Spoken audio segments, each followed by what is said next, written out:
बालाहामानि महराव सोलायलांनाय रानखावनाय माइ दुब्लियाव रायजो राजाफोरनि राङारि दान होलायनानै जाम्फै जावना दै लाबोनो हानायाव आबादारिफोरनि गोसोआव गोजोननाय नुनो मोन्दों। कार्बि आंलं जिल्लानि हावराघाट बिधानसभा बियाब सिंनि गरखिया पुखुरी गामिनि आबाद फोथारजों लोगोसे हावराघाट ओनसोलनि गोबां जायगायाव थांनाय बोसोराव दैनि आंखालाव आबादारिफोरा आबाद मावनो हायैयाव गोबां दुब्लिया सोन गोग्लैदोंमोन। बे ओनसोलनि माइ दुब्लियाव दै रानसारनाय राहा गैयैनि जाउनाव रायजो राजाफोरा थांनाय गोलाव बोसोरनिफ्राय अखानि सायाव सोनारनो गोनां जाबोदों। बोसोरफ्रोमबो दैनि जेंनाजों मोगा-मोगि जाबोनाय आबादारिफोरा दान मोनसेसो सिगां कारककनि दिघलपानी दैमानिफ्राय जाम्फै जावनानै दै लाबोनो थाखाय रायजो राजाफोरा राङारि दान होलायनानै जेसिबिनि जोहै 2 किल'मिटारफ्राम जानथायनि जाम्फै जावदोंमोन। बेनि उनाव फिन गरखिया पुखुरी गामिनिफ्राय खमैबो 10 किल'मिटार जानथायाव थानाय सेन्टार बाजार एबा रेनसिं रंपि गामिनि सानजा फारसे थानाय सापं हाजोनि दिघलपानी दैमानि दैखौ बोहैहोनानै लाबोनो हाजोआव थानाय मोनब्रै स्लुइस गेटखौ बुधबारखालि खेंनानै गरखिया पुखुरी गामिनि आबाद फोथाराव दै लाबोनो हायो। गुबुन फारसेथिं जाम्फै जावनानै दै लाबोनो हानानै आबादारिफोरा गोजोननाय मोन्दोंब्लाबो बे बिथिङाव सोरखारा फैबाय थानाय समाव दै रानसारनाय एबा केनेलनि राहा खालामनांगौ होनना ओनसोलनि गागि सुबुं खितेश नाथ हाजरिका, खौरांगिरि धर्मेन्द्र खाख्लारि आरो गामिनि आबादारिया खौरां बिजोङाव ओरैबायदि फोरमायो। নিউজ চেনেলৰ পৰা অহা সংবাদকৰ্মীলৈ মই ধন্যবাদ জ্ঞাপন কৰিছোঁ। অৱশ্যে যিটো বিষয় লৈ তেওঁ আজি মোৰ তাত আহিছে এই বিষয়টো আটাইতকৈ স্পৰ্শকাতৰ বিষয় অৱশ্যে, কাৰণ আমাৰ হাওৰাঘাট সমষ্টিৰ এই বৃহৎ এলেকাটো অৰ্থাৎ বেলগুৰি, কাংকিংটি গাঁও, গৰখীয়া পুখুৰী, দক্ষিণ দীঘলীপাৰ, চামগুৰি, পশ্চিম উত্তৰ ছাইডকে আদি কৰি এই বৃহৎ অঞ্চলটো কৃষি প্ৰধান অঞ্চল আৰু এই কৃষি প্ৰধান অঞ্চলটো শতকৰা 90%ৰো বেছি লোকেই কৃষি কৰ্মৰ ওপৰত নিৰ্ভৰ কৰে আৰু তেওঁলোক প্ৰায় কৃষিজীৱী। কৃষিৰ ওপৰত নিৰ্ভৰ কৰি তেওঁলোকে নিজৰ পৰিয়াল ভৰণ পোষণ দিয়ে। কিন্তু অতি দুখৰ কথা যে আজি একেৰাহে কেইবাবছৰো ধৰি এই অঞ্চলটোত অনাবৃষ্টিৰ কাৰণে বা কোনো ধৰণৰ জলসিঞ্চনৰ ব্যৱস্থা নোহোৱাৰ কাৰণে ইয়াত ৰাইজে যথেষ্ট কষ্ট কৰি নিজৰ গাঁঠিৰ ধন ভাঙিও চান্দা বৰঙণি তুলিও এতিয়া প্ৰায় নদীৰ পৰা যিখিনি আমাৰ আছে সেই তাৰ পৰা বান্ধ দি প্ৰায় শতকৰা 80% কাম আমাৰ ৰাইজে নিজেই পইচা খৰচ কৰি পেলাই বান্ধৰ ব্যৱস্থা কৰি নলা খান্দি কৰি আনিছে। কিন্তু এই হ'লেও বৰ্তমান কৃষি উপযোগী হৈ পেলাই বান্ধটো হোৱা নাই।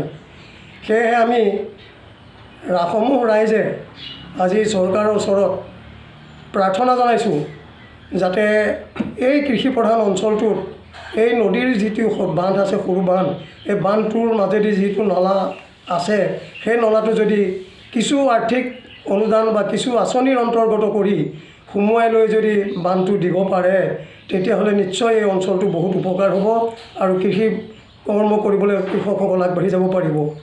গতিকে সেইকাৰণে মই বিনীতভাৱে নিবেদন কৰিছোঁ, অনুৰোধ কৰিছোঁ এই বিষয়টো যাতে বিভাগীয় কৰ্তৃপক্ষৰ জৰিয়তে আমাৰ মাননীয় কাৰ্বি আংলং অট'নমাছ কাউন্সিলৰ মুখ্য কাৰ্যবাহী সদস্য মাননীয় তুলিৰাম ৰংহাং দেৱলৈ এটি অনুৰোধ ৰাইজৰ হৈ যাতে তেখেতে এই বিষয়টোত গুৰুত্ব দিয়ে আৰু এই বিষয়টোৰ প্ৰতি অকণমান গুৰুত্ব দি বিভাগীয় কৰ্তৃপক্ষলৈ জৰুৰী নিৰ্দেশনা ইত্যাদি পঠাই বৰ্তমান কৃষিৰ সময় উপযোগী সময় এই সময়টোত যাতে খেতি কৰিবলৈ ৰাইজক সুবিধা এটা দিয়ে, এইখিনি আমাৰ ৰাইজৰ ফালৰ পৰা বিনম্ৰ অনুৰোধ। আৰু লগতে আমি এই বিষয়টো অসম চৰকাৰৰ মাননীয় মুখ্যমন্ত্ৰী ডক্টৰ হিমন্ত বিশ্ব শৰ্মা মহোদয়লৈও আমি দৃষ্টিগোচৰ কৰিলোঁ যাতে তেখেতেও ইয়াৰ প্ৰতি এটা বিহিত ব্যৱস্থা লৈ আমাৰ এই পিছপৰা অঞ্চলটোৰ দুখীয়া কৃষকসকলক যাতে উপকৃত কৰে। ইতিমধ্যে চৰকাৰেতো বহুত আঁচনিয়ে লৈছে, কৃষকৰ উপকাৰৰ কাৰণে বহুতো ধন টকা পইচা ইতিমধ্যে দিছেই। গতিকে এই ধন টকা পইচাবিলাক খৰচ কৰিবলৈ তাৰ যিখিনি পানীৰ যোগানৰ আঁচনি ল'ব লাগে সেইখিনি লৈ দিলে নিশ্চয় বৰ উপকৃত হ'ব। গতিকে আমি সমূহ ৰাইজে চৰকাৰৰ ওচৰত তথা আমাৰ অট'নমাছ কাউন্সিলৰ মাননীয় মুখ্য কাৰ্যবাহী সদস্যৰ ওচৰত আৰু আমাৰ দৰসিং ৰংহাংদেৱ আছে স্থানীয় বিধায়ক, তেখেতেও যাতে, আৰু লগতে আমাৰ MSC তেখেত আছে, তেখেতেও অট'নমাছ কাউন্সিলৰ তেখেত উপাধ্যক্ষ, গতিকে তেখেতসকলেও যাতে নিজে আহি পেলাই স্বজমিনত তদন্ত কৰি জেগাটো চাই তেতিয়া এটা বিহিত ব্যৱস্থা ল'ব বুলি আমি আশা কৰিছোঁ। আৰু তেতিয়াহ'লে অনাগত দিনত নিশ্চয় এই জেগাখিনি ল'ৰা ছোৱালীবিলাকৰো মুখত হাঁহি ফূৰ্তি উঠিব, তেওঁলোকে পঢ়া শুনাকে আদি কৰি বিভিন্ন কামত তেওঁলোকে আগবাঢ়ি যাব পাৰিব। আৰু ৰাইজে কিমান দান বৰঙণিৰ সৈতে দি এতিয়া আৰু অতিষ্ঠ হৈছে, কাৰণ 80% কাম ইতিমধ্যে কৰাই হৈছে, কিন্তু হ'লেও সেইটো আমাৰ স্থায়ী কাম নহয়। এইখিনি আমি বৰ্তমান টেম্পৰাৰীলি পানী অকণ আনিবৰ কাৰণে ব্যৱস্থা কৰিছোঁ। চৰকাৰে যদি স্থায়ী ব্যৱস্থা কৰি পকী কেনেল যদি ইয়াত দিয়াৰ ব্যৱস্থা কৰি দিয়ে, তেতিয়াহ'লে পকী কেনেলটো দিলে ই স্থায়ী হ'ব আৰু বছৰত দুটাকৈ খেতি কৰি হ'লেও ৰাইজ উপকৃত হ'ব। গতিকে এইখিনি কৰি দিলে নিশ্চয় আমি কৃতজ্ঞ হ'ম। গতিকে চৰকাৰৰ ওচৰত আমি ইয়াকে আমি দৃষ্টিগোচৰ কৰিলোঁ, আৰু মাননীয় মুখ্যমন্ত্ৰীদেৱ আৰু মাননীয় আমাৰ মুখ্য কাৰ্যবাহী সদস্য তেখেতসকলে যাতে এই বিষয়টোত গুৰুত্ব দি এই দুখীয়া কৃষক ৰাইজে উপকাৰ কৰে, এই আমাৰ আপোনালোকৰ ওচৰত বিনম্ৰ অনুৰোধ। ধন্যবাদ।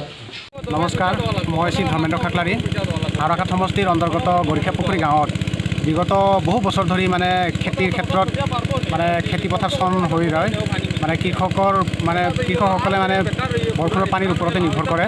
কিন্তু আমি বহুত কেইদিন মানে লাগি দৌৰি যেনে তেনে আমি ৰাইজৰ দান বৰঙণিৰে আমি গৰিষা পুখুৰী গাঁৱৰ যিটো খেতিপথাৰ তাত নলা খন্দি JCPৰে নলা খন্দি আমি যেনে তেনে মানে প্ৰায় 1.5-2 কিলোমিটাৰ আমি নলা খন্দি, আৰু পাহাৰত চেণ্টাৰৰ চাপং পাহাৰত আমি গৈ তাত দিনে নিশাই দৌৰি কৰি মানে কেইবাদিনো গৈ আমি পাহাৰৰ 4খনকৈ গেট তাৰপৰা পানী খুলি আজি আমি হাওৰাঘাট অঞ্চলৰ গৰিষা পুখুৰী গাঁৱৰ আৰু দক্ষিণ দীঘলীপাৰ গাঁৱৰ ৰাইজৰ মানে এইখিনি অঞ্চলটোৰ ৰাইজৰ মানে কৃষকৰ মানে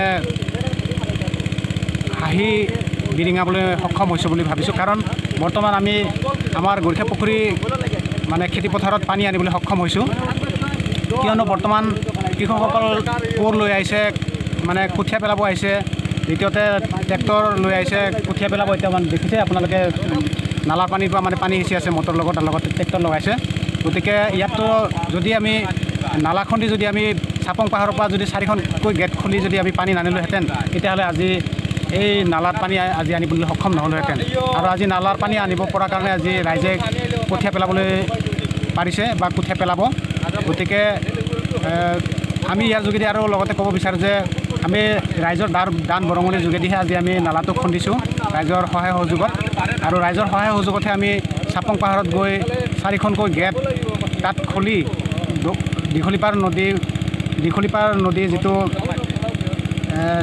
নদী বান্ধৰ পৰা আমি পানী অনাৰ কাৰণে আজি নালাৰ পানী আনিবলৈ সক্ষম হৈছোঁ। গতিকে চৰকাৰে যদি এই ক্ষেত্ৰত মানে পকাৰ কেনেলৰ ব্যৱস্থা কৰে তেতিয়া নিশ্চয় আৰু উপকৃত হ'ব।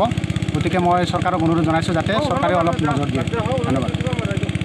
শ্ৰী ধনেন ব্ৰহ্ম, কাৰ্বি আংলং ডিষ্ট্ৰিক্টৰ আমাৰ হাওৰাঘাট অন্তৰ্গত আমাৰ গৰিষা পুখুৰী অঞ্চলত যোৱা বছৰ খৰাঙত আমি খেতি কৰিব পৰা নাছিলোঁ।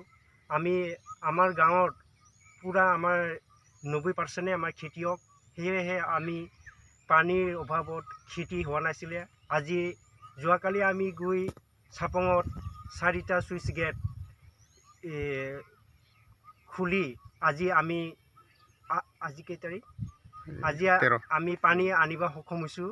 আৰু এতিয়া আমাৰ গৰিষা পুখুৰীৰ ৰাইজে আমাৰ এই কঠীয়া পেলাবৰ কাৰণে আজি মানে যো-জা কৰিছে আৰু আনন্দিত হৈছে পানী অহাৰ কাৰণে। সেয়েহে মই আহ্বান কৰোঁ যে আমাৰ চৰকাৰে যেন কিবা এটা সহায় কৰে আৰু কেনেল যেন দিয়ে, পকা কৰিব লাগে, সেইটোকে মই অনুৰোধ জনালোঁ। 1.5-2 কিলোমিটাৰ মানে গাঁৱলীয়া টকা উঠাই পেলাই আমি কেনেল বনালোঁ। সেয়ে যেন চৰকাৰে যেন নালাটো বনাই দিয়ে, পকীকৰণ কৰি দিয়ে, ইয়ে চৰকাৰৰ ওচৰত আমাৰ আহ্বান থাকিলে। हायर सेकेन्डारि उथ्रिनाय फरायसाफोरनि थाखाय गोजोनथाव खौरां। BA सेथि सेमिस्टारनि थाखाय गोविन्द बसुमतारी कलेजाव मुं थिसननाया सोलिगासिनो। गिबि मुं थिसननाय 100 फरायसाफोरनि थाखाय स्पेशल अफार आरो गुबुन गुबुन रोखोमनि बेसेन नाङै क्लासनि खाबु होनानै मुं थिसननायनि हाबाफारिया गबिन्द बसुमतारी कलेजाव सोलिगासिनो। फरायसाफ्रा गावनि गोसो बायदि साबजेक्टफोरखौ सायख'नानै लानो हागोन। लोगोसे basic computer class, self defence, spoken English class बायदि खाबुफोरखौ फरायसाफ्रा बेसेन नाङाजासे लानो हागोन। बे कलेजाव गासैबो फरायसाफोरनि थाखाय फ्रि बासनि सार्भिसनि राहा आरो बिजाब बाख्रिनिबो राहा दं। आरो बे खेबनिफ्राय भिउ सेन्टार अदेबानि एग्जाम सेन्टार महरै फरायसाफ्रा गबिन्द बसुमतारी कलेजावनो आनजाद होनो हागोन। गबिन्द बसुमतारी कलेजाव एसेल' बेसेनावनो मुं थिसननानै कलेजनि राहानि खाबुफोरखौ लानो हागोन। रोखायै मिथिनो थाखाय फारियै होनाय जानबुं नाम्बाराव कन्टेक्ट खालामनो हागोन।